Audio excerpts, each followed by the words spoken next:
The last speaker is Mike Egan. Some of the questions that have come up tonight are how do I engage with CSIRO? Mike is the business guy with all the answers. Mike.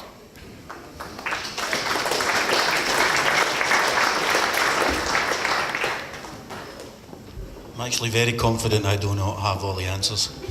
Actually, I'm going to start very differently. I've tried to start each presentation with a slightly different way. So for this one, we're just thinking, so many pictures I've taken of presentations of the back of people's heads. So I was going to say that so many of the pictures I've taken from presentations I've been at before the back of people's heads, I'm going to take the pictures of the front of people's faces, so that when we tell out how great this event was, they can see happy, smiling faces. Isn't that a good idea? But not only that, we're going to do another thing. I want you to raise your right hand if you like beer. Oh, that's a great audience already. And at the same time, raise your left hand if you want to start a business. So let's see what the comparison is between those two groups of people. See if I can get the picture right. Oh, fantastic. This is like, let me see if I can get everyone in. That's great. Now, that's a very educated crowd, isn't it? So, I'm meant to give a presentation about what I do in CSIRO. Was that right? So maybe I should tell you a little bit about me first. So I started my first business when I was 16 years old.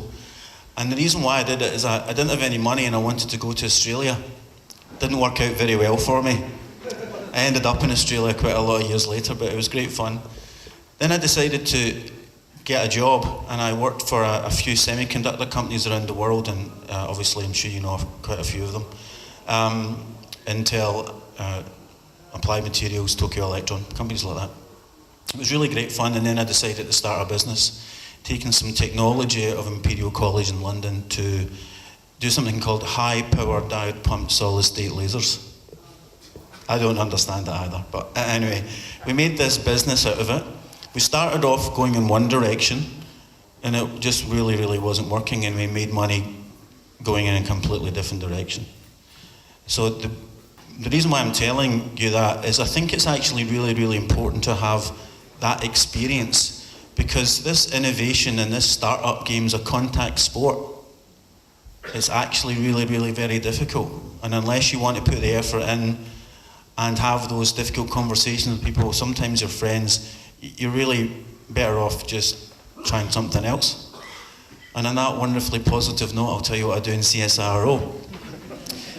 So CSIRO's full of really, really smart people, and I'm really pleased that so many of them gave such great presentations tonight. But every time I hear the presentations, I want to ask more questions about it, and often I get lost in some elements of the technical detail. But with all of that actually deep technical knowledge, they don't have a lot of the experience, because it's not part of their occupation or part of their purpose to understand how to create and how to manage businesses. And that's where I'm going to suggest that people here come in. You can identify what we do with this stuff. You can identify how to do things with it that we can't see. Because we are, as Gareth said, we're interested in the detail. But the business is more than just the detail. The detail's part of that activity, but it's not the whole part. So you need to find a way to connect that fantastic knowledge to some business, to something that makes money, so something that's going to be sustainable in the long term. And they're quite difficult questions when you get off on the FPGAs or whatever, you know. And I spent a lot of time in my years in the semiconductor industry in those rebreather type things that were almost shown earlier. So I understand that stuff, but you still need to make it a business. And that's actually very, very difficult to get across both of those elements. So I think I'm due to talk about money. It's not a subject close to my heart. If it was, I wouldn't be working for CSIRO. And I'm not joking. All right, so anyway, it's my effort for public good. But we do really great things. We do actually help companies connect to smart people that solve problems that we can't solve on our own. But in order to do that, you need to access funds, you need to access money. It's all very well being able to pick up the phone, and in actual fact, sometimes I'm surprised how many researchers will call you back. because for a lot of startup companies, they just don't have the level of funds that you need to have to actually make a real play here. But that doesn't mean to say the conversation's not worthwhile. You know, in sharing your views or sharing your ideas, it actually sparks ideas for us. And in some cases, we can actually point you to the right directions. And Brett, I must say, the Victorian government are actually exceptionally supportive in this area. They have voucher programs. My personal favourite is what's now called Driving Business Innovation. So what they do is they go around other government departments and say, what do you want? What can we provide? And they incentivise companies to do the proof of concept and the future development where there's a market already available. Isn't that a great idea? So it totally de-risks all of your effort as a company. And you can access CSIRO's capability depending on what it is you want to do. So there are solutions, but you need to be prepared to work hard. And you need to be prepared to have some tough conversations, and you need to be prepared to take a chance. And all of those things are difficult. But when it works, it feels great. When it works, you feel a real glow inside and it all comes together. So it's worth trying it. And you all turned up and you're still here at almost 9 o'clock at night, and I'm sure it's not the free beer. Well, not only the free beer. So I'm happy to take questions.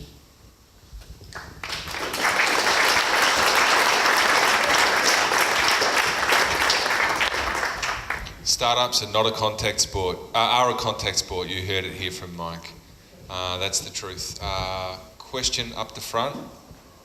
Mike, so I'm a business developer. I've got a great idea for a model. I know that CSIRO has got some intellectual property on a shelf somewhere. How do I tap into that to turn it into a marketable product? So I take my idea, my skill, my expertise, and the intellectual property that CSIRO has really created. What's the path to that? So there's a couple of wonderful assumptions there. Firstly, CSIRO is IP that you want, right? Yeah. So I think I looked at the numbers relatively recently. It's about 1,600 pieces of registrable IP, right? So there's lots of course, everyone here I'm sure knows there's lots of different types of IP, but if we just think about patents first, about 1,600 or so, right? So a couple of things about that is if you've got a patent, it costs a lot of money to keep it alive. So it comes with rights and responsibilities. And so you're presuming that CSIRO has great stuff that has got something to fit your business model. So then you've got to figure out, well, what is that great thing that CSIRO's got? What's the life that's left in it? Who's actually already licensed or accessed that particular IP before? And so you probably need to start a conversation with clearly understanding what your business model is and what you want to do. And then as a result of that, exploring, and CSIRO doesn't really keep stuff on the shelf. If they're keeping it on the shelf, it's a complete waste for everyone. Then you explore what that particular area is, and you make contact with the right people, which is actually probably me. Or in Victoria, Jim Gregorio is in the back. So Jim's a lot more gregarious than I am. So anyway, either Jim or I are the right people to talk to, right? I'm going to make a couple of other assumptions, right? When you've got a sophisticated business model, the odds are you know the landscape around that particular area. And so that's a great position to be in. I think it would be a waste of everyone's time to go to CSIRO and say, what have you got that I can use? That's the wrong way around in my experience. You're better off understanding what your business model is and what market you're going to serve before you figure out how much you're going to have to spend in technology to make it possible, right? So I hope that is answering your question. It's the next step for me. So literally, you just reach out to you. Literally, it's just reach out to us and we'll talk to you. I mean, the big part is in the conversation because there are quite a lot of steps along the way about, like for example, how much would you give me for the Wi-Fi patent? I've just got a follow-up. I've got a follow-up question. Let's say I don't want to, Dan's got a really big question, like how do I license your IP? But let's say someone out there's just got hey, you've probably got some expertise in area X, Y, and Z, and I'm reasonably early on in my evolution. Can I have just a conversation with someone at CSIRO?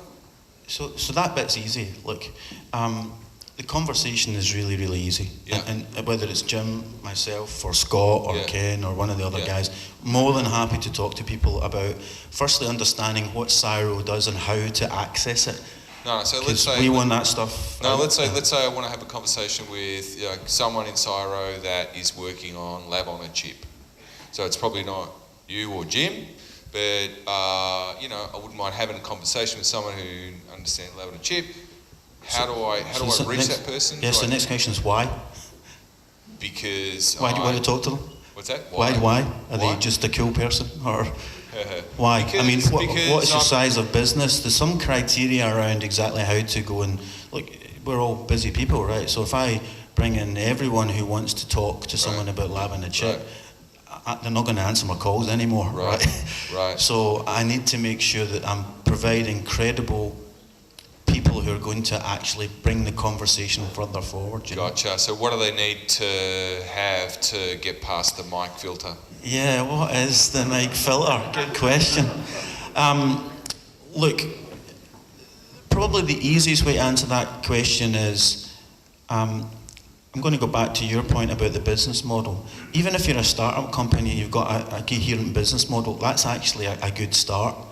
There are criteria around accessing some levels of funds. So, for example, the federal programs say you need to have a turnover between $1.5 to $100 million. And that makes it really easy, because if you've got a business of that level and size, you're probably quite sophisticated in understanding your business, and you've made some pretty bold decisions to get to that point anyway.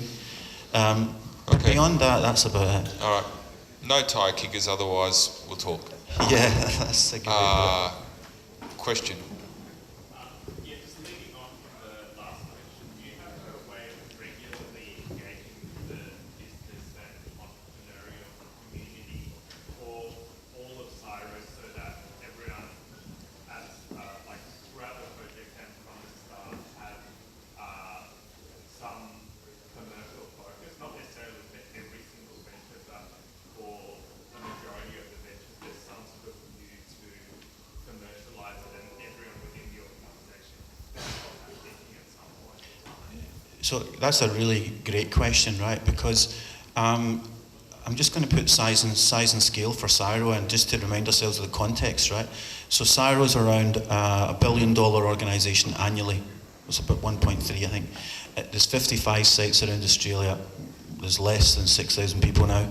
And it deals with everything from, you've probably seen the climate change related activities, Murray-Darling Basin, materials, some of the stuff, advanced materials that you've seen tonight. So how does it go about making those choices about what to do? So there's elements, social impact, economic impact, and environmental impact. And they're all part of the criteria that CSIRO used to make a decision of what research and science work that it does. And so every project does need to have that articulation of what is path to impact, including in some cases commercialisation. So it is right at the front of what they do. So can I just come back to that? Like, is there an event like this that CSIRO holds that's not Lean Startup Melbourne, where people can just kind of learn what cool shit CSIRO's doing? The short answer is no, but maybe we should have one like this, do you think? Yeah. Well, you're welcome back here, but if you got something. I've got just a quick. What percentage of what CSIRO does in Melbourne have we seen tonight? Oh, absolutely a fraction. So there's over 1,000 people in CSIRO and Clayton, and that's one site, and that's not including Aspendale. Okay, or Hyatt. So less than 1%. Oh, less than 1%. Okay. Questions? Last question for the night. Make it a good one. Adding on to what Tony said just before, you said there isn't any structured kind of engagement with the community at this point in time. Are there thoughts on integrating this with the student level initiative as well? So, for instance, from my perspective, we run our own business, we do all this sort of stuff, but we don't know what CSIRO are doing, but we have plenty of ideas